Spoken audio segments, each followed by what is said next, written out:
Hello everyone, my name is Evelyn Ajimuda, and today I have with me engineer Adumula Jai on exposure. Thank you for having me today. Welcome, sir.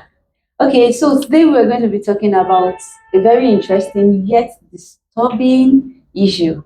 We've all heard about the term what I ordered versus what I got.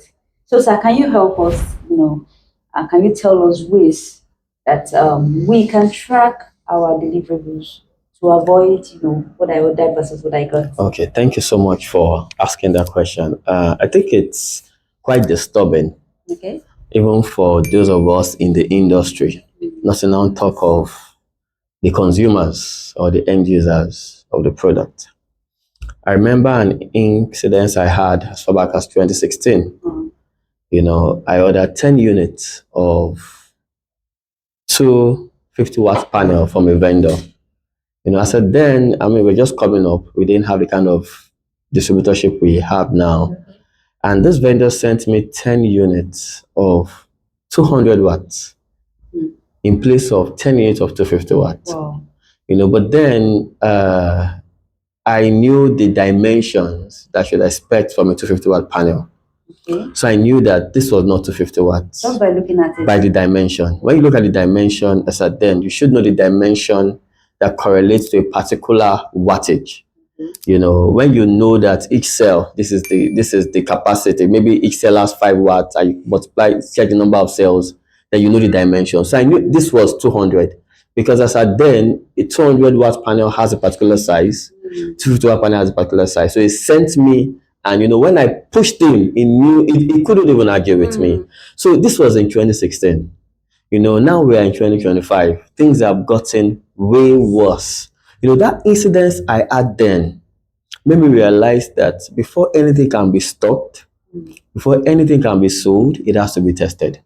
For now, I encourage everybody, every user of solar energy gadgets, to have a way of doing fundamental tests. Right? Unfortunately, most people would have bought before they can test. But it's still okay to know what you've bought. And it's still okay to know if the channel the channel you used to make that purchase is worth having another purchase with, or is what your recommendation. But there are three essential equipment, gadgets that make up a solar energy installation. Three very essential, which is the solar panels, your photovoltaic modules, the inverter, and also your batteries. Now let's start with the solar panels. Let's start from the top. Solar panels is where a lot of people are most likely to get it wrong for two reasons. One is the fact that it's so easy to change a label. So it's a label game out there. Somebody could import 550 watt panel, and you could even tell the factory where he's having the production, or to say, okay, this 550 watt panel, please help me put 650 watts. Right? So people get into a panel game with solar panels. And because people can't actually know, they play on intelligence of a lot of people. Some people even say, okay, this brand is selling Jinko. I've seen a Jinko panel with a sticker that could have never been a Jinko sticker because we are Jinko partners. Imagine, for someone that could not even get the sticker right, how is it going to get the capacity right? Because if you want to forge the sticker in such a way that even Jinko will find it difficult. Exactly. To say that, is this our product? But let's start from the panels. There are about 3 ways you could test your photovoltaic modules. That's your solar panels. 3 ways you can test it. Number one, if you are a technical person, maybe you are into the business, you should have a PV meter. Okay. And with a PV meter, and make sure your PV meter is an original PV. I've also seen fake PV meters. So you should have a PV meter, and you should be able to test at STC. STC means that at standard temperature condition, just test above 25 degrees Celsius and load your PV meter. It tells you the capacity. And you can do this like 2 to 3 times to be sure. That's one. But if you are not in the industry, you are not an installer or an engineer, you don't have this. You can also, there are 2 other ways you can actually test. So secondly is that if you're buying a top brand that has an authenticator on their website, so you can just take the serial number or the batch number and verify it. I'm so familiar with Jinko because Jinko is cs.jinkosolar.com. Just put the serial number and put it on their website. It tells you the capacity of the module. It tells you the country it was shipped to. Yeah. But another way we can know, which is this can apply to everybody, is by actually checking the screen of either our inverter Okay. or our charge controller. Now, if you have any of these hybrid inverters, it might not be the first page. You might need to press next, second or third page. It will Okay. give you the wattage generation of the PV. But before you check the wattage generation of PV, one, you need to make sure that your panels are clean, and it's going to do it when they are newly installed, and if it maybe you've had a period of time, I need to wash it thoroughly before you are sure of your generation. That's one. Two, you must also make sure that your battery is quite drained, or almost like maybe 20%, 30%. And you must also put on as many appliances as possible. I mean, one that can actually match the generation you are expecting. For example, now, if you have maybe 10 units of 500-watt solar panels, maybe connected in series, and you know that maybe your MPPT of your inverter, if it's an hybrid, can take about 5,500, then, or maybe you have a external charge controller of about 150 amps in 48 volts that can take that capacity. So what do? You now put on as many appliances as possible, and you now check your generation. Check the generation on the screen of the inverter, Okay. or check the generation of the screen of your controller. If you have installed 10 units of 500 watts, you are expecting about 5,000 watt power on a good day where you have good irradiation from the sun. If you are now seeing 3,000 watts, and maybe the load you have even put on in terms of the appliance is already hitting 4,000 watts, and the PV cannot open up to match that generation, to match that consumption from its own generation, then there's something wrong. So you must question that, because I've had a scenario in my house, because in my house I have 10 units of 480-watt solar panel as one string in series. Then I have another 10 units in series, right? So on this particular day, I've seen my generation of 4,800, that's 480 times 10. As my generation is above 4,800, even up until 4,890, close to 4,900. Why? Because it is plus or minus 3%. And so when you are above STC, maybe you are 27 degrees, 28 degrees, you should be able to have optimal generation if you have space in your battery to actually accommodate the generation. So people must be able to interact with their systems. Don't just say you bought 10 units of 500 watts. You should be able to interact with your system. You know, what I've purchased, is it what I got? That's very important. Then two is on the aspect of the batteries. Batteries are another part of the game where you need to know what you're buying. We have had to test several batteries, just by doing the basic lamp tests. And we realized that what people label batteries, especially lead acid battery, is not actually what the batteries are. You see some people who label some 7.5 kilowatt hour battery, they call it 10 kilowatt hour. Some people label some 16 kilowatt hour battery, they call it 20 kilowatt hour. People can label what they want on batteries. But batteries, especially if it's a lithium battery, you should be able to test. Lithium batteries have a C rating of 1. Okay. A C rating of 1 means that you can discharge them to their full capacity. For example, now, if a battery is 5 kilowatt hour, it means it's 5,000 watt hour. With a C rating of 1 means you can discharge 5,000 watts in 1 hour. So you have to look for an equipment. You can put off every other thing. If you newly installed your gadget, put off every other thing and look for an equipment that you can put on that allows you to discharge your battery, and you time it. If, for example, now I bought a 5 kilowatt hour battery, I expect that I can have 5,000 watts in close to an hour, or 500 watts in about 10 hours. I should be able to look for an equipment that's about 500 watts to test for 10 hours, or 1,000 watts in 5 hours.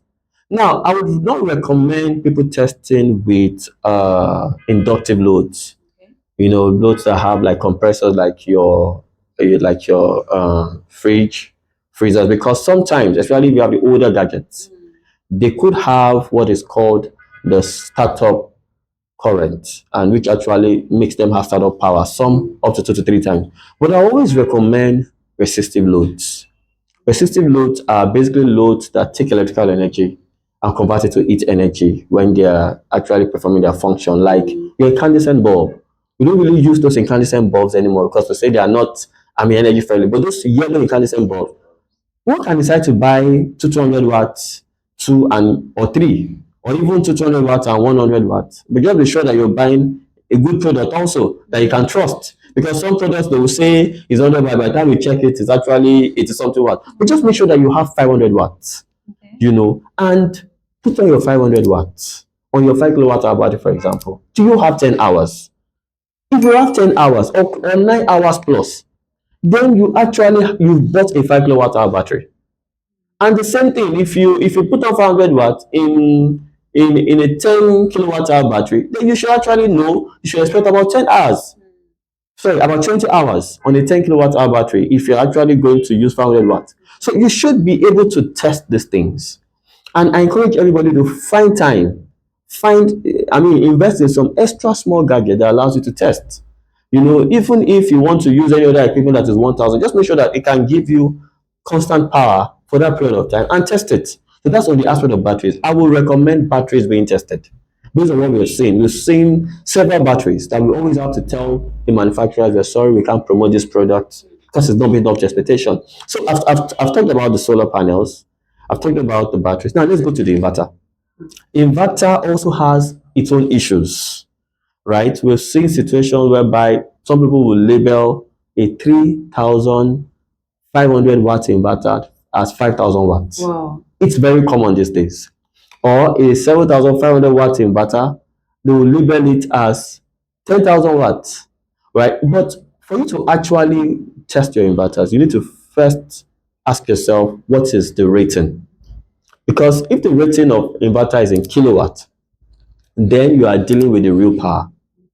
And the appliances you are going to be testing with are also in watts or kilowatts. Kilowatt just means by a factor of 1000, right? But if your inverter is in VA, it means that there's a power factor you need to apply. It means that you are dealing not with the real power this time, but you are dealing with the apparent power.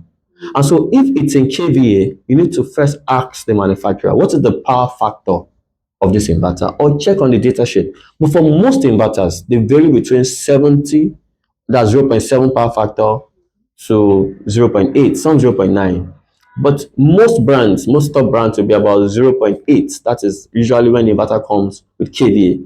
And some will even tell you that power factor is 1, meaning that you can actually assume that it is kilowatt. That makes, or is in watts. That makes it the real power. But let's assume that your inverter is a 5 kVA. Those usually the bigger ones, that the transformer based inverters, they come in kVA. So when it's 5 kVA, it means that, and it's manufacturer is telling you my power factor is 0.8. It means that you actually have 4,000 watts usable from that inverter. But let's talk about most of these hybrid inverters. The likes of Growatt, the likes of SRNA. Most of these hybrid inverters now, come with, they have a power factor of 1. They're actually rated in kilowatt. So if I'm buying an inverter now, an inverter is maybe, for example, 5,000 watts. That's 5 kilowatt. I should be able to put on a kettle, electric kettle, that is 2,500 watts, or that I know the wattage. And when I put on the kettle, I will go and check. Even if it's an inverter that gives me percentage, I will go and check what's the percentage that of load. Most inverters give you percentage of load. It will, even if it's even if it's one in kVA, convert it after you have known the wattage.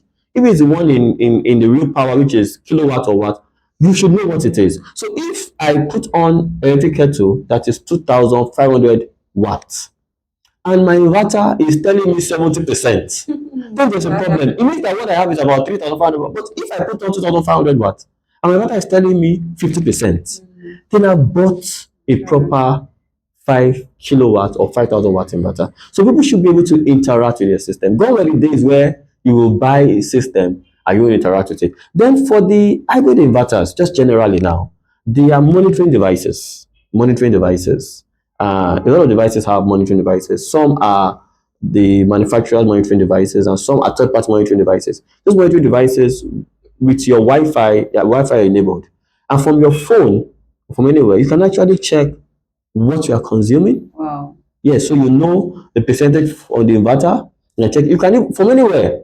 You can check what you're generating Wow. from your solar panels, right? So you know what you're generating, and it also some would even tell you the capacity of the storage and how much of energy you have stored.